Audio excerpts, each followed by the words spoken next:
The Secret of the Talking Tree. In a small village surrounded by green hills and flowing rivers, there lived a cheerful boy named Arav. Arav was curious about everything. He loved to ask questions, explore new places, and listen to old stories told by his grandmother. But more than anything, Arav loved nature. He believed trees, rivers, and animals had secrets of their own. At the edge of the village stood a very old banyan tree. Its roots were thick and twisted, and its branches spread wide like giant arms. The villagers called it the talking tree, but no one really believed it could talk. Children were warned not to go near it, saying it was mysterious and magical. One sunny afternoon, while playing with his friends, Arav noticed a small bird struggling near the banyan tree. The bird's wing was hurt. Without thinking twice, Arav gently picked it up and carried it under the tree's shade. He tore a small piece of cloth from his shirt and carefully wrapped the bird's wing. As soon as he finished, a deep and gentle voice spoke. "Thank you, kind child." Arav jumped back in surprise. "Who said that?" he asked, his heart pounding. "It is I," said the voice again. "The tree." Arav looked around in disbelief. "You can talk," he whispered. The banyan tree's leaves rustled softly. "I speak only to those with a kind heart. You helped a creature in need, and that is why you can hear me." Arav felt amazed, but not afraid.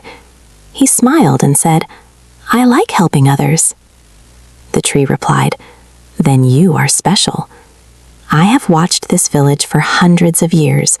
I protect it, but I need help." Arav listened carefully. The tree explained that the village river was slowly drying up because people were cutting trees and wasting water. If this continued, the land would become dry and lifeless. "But what can I do?" Arav asked. "I'm just a boy." The tree answered, "Big changes often begin with small steps." The next day, Arav started talking to his friends about saving water. He showed them how to close taps properly and reuse water for plants. At school, he asked his teacher if they could plant more trees. Soon, the whole class joined him. Arav also spoke to the village elders. At first, they laughed. "What does a child know about such things?" they said. But Arav did not give up. He explained how the river was getting smaller every year.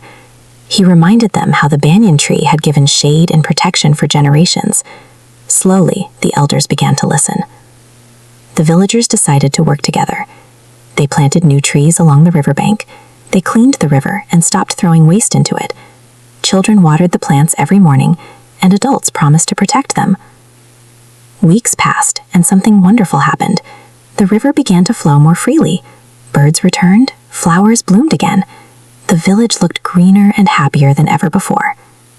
One evening, Arav returned to the banyan tree. "We did it," he said proudly. The tree's leaves shimmered in the golden sunset. "Yes, you did," it replied. "Because of your courage and kindness, the village has a bright future." Arav smiled. "Will I always be able to hear you?" The tree said softly, "You may not hear my voice forever, but you will always hear your conscience. Let it guide you." From that day on, Arav continued to care for nature. He grew up to become a leader who protected forests and rivers. The banyan tree still stood tall, silent to most, but alive with wisdom. And the villagers never forgot the lesson they learned. Kindness, courage, and care for nature can change the world.